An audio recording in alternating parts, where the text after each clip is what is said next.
Induction of EMF is same as the generation of EMF. When we say EMF is induced, it is generally due to change in magnetic field.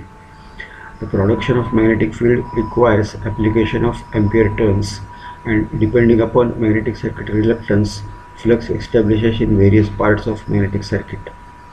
For such a magnetic field to change, easiest way is to change current passing through coil that is responsible for producing magnetic field. Such arrangement of magnetic circuit and variable supplied current to coil of magnetic circuit is shown on slide. For the variable current to pass through coil, rheostat is used with 100 ohms of resistance.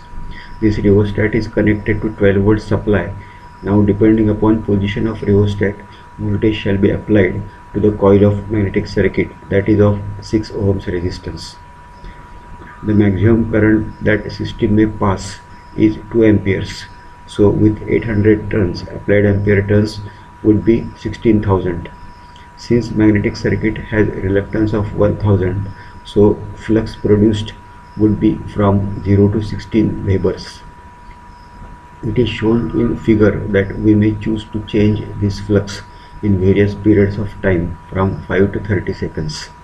If we change this flux in 5 seconds, then 16 by 5, that is 3.2 volts would be induced, and if it is changed in 30 seconds, then 16 by 30, that is 0.533 volts would be induced. It may be noted that amount of flux is not important, but rate at which change in flux takes place is important.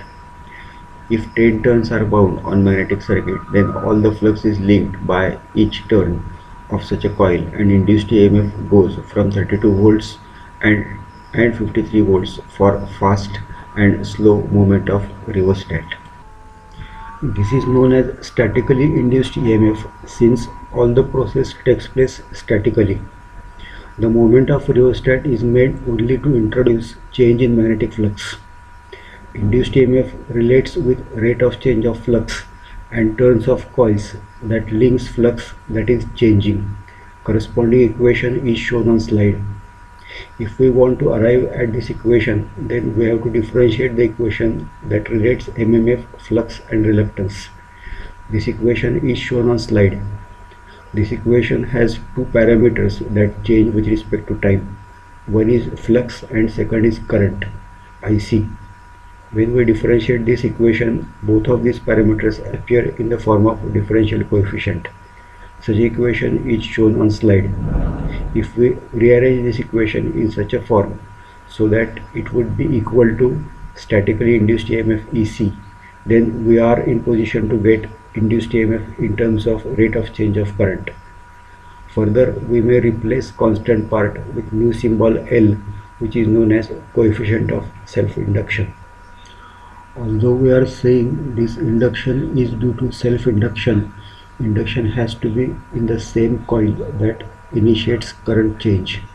In our experimental setup, EMF induced in a coil that connects to rheostat acquires self-induction and other coil acquires mutual induction.